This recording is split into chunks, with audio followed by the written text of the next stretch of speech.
Welcome to Love's Retro Rumble, the show where we cover retro games, new games, and any other important gaming news. I'm Love, and each episode we explore the history of a retro game. Today we're traveling back to 1987 to uncover the story behind Final Fantasy, the game that didn't just launch a franchise, it saved an entire company and defined the role-playing genre for decades to come. How did a last-ditch effort from a struggling developer turn into one of the most beloved game series of all time? Let's find out.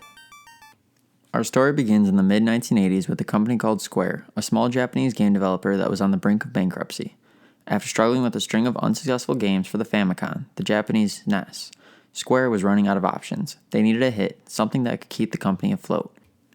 Enter Hironobu Sakaguchi, a young game designer with a vision. Inspired by popular Western RPGs like Wizardry and Ultima, he wanted to create a deep, story-driven RPG for the Famicom. But with Square's financial troubles, this was seen as a risky move. Legend has it that the game was named Final Fantasy because Sakaguchi thought it would be his last game if it failed, or because Square itself was on its final chance. Whatever the true reason, Final Fantasy was born as a desperate gamble. Final Fantasy was released in Japan on December 18, 1987 for the Famicom. It introduced players to a rich, turn-based RPG system, complete with an epic quest, magic spells, and an innovative job system that allowed players to customize their party with different character classes. The game's story followed the four warriors of light, each carrying an elemental crystal as they set out to defeat the evil knight Garland and restore balance to the world. Along the way, they traveled across vast lands, fought monsters, explored dungeons, and ultimately unraveled a time loop plot that was surprisingly complex for an 8-bit RPG.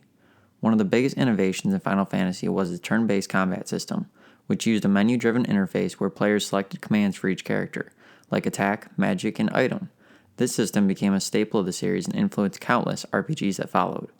The music, composed by legendary Nobuo Uematsu, was another highlight. Despite the Famicom's limited sound capabilities, Uematsu created some of the most iconic RPG music ever, including the Final Fantasy Prelude and Victory Fanfare, which remain series trademarks to this day. Against all odds, Final Fantasy was a huge success, selling over 400,000 copies in Japan. It single-handedly saved Square from bankruptcy and gave the company a future. Encouraged by its success, Square brought the game to North America in 1990 on the NES, introducing Western players to Japanese RPGs in a big way. The success of Final Fantasy led to a franchise that would grow beyond anyone's expectations. Over the years, the series evolved dramatically, from the pixel art of the early games to the stunning 3D worlds of later entries. Today, Final Fantasy is one of the most successful RPG franchises in history, spanning over 16 mainline games, spin-offs, and even a blockbuster remake of Final Fantasy VII.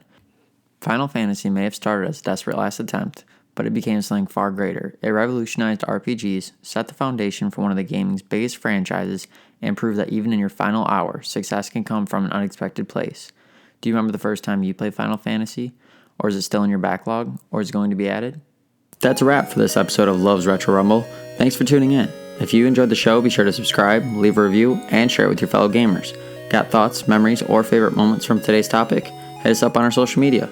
Until next time, keep playing, keep exploring, keep looking for secret areas, and stay retro.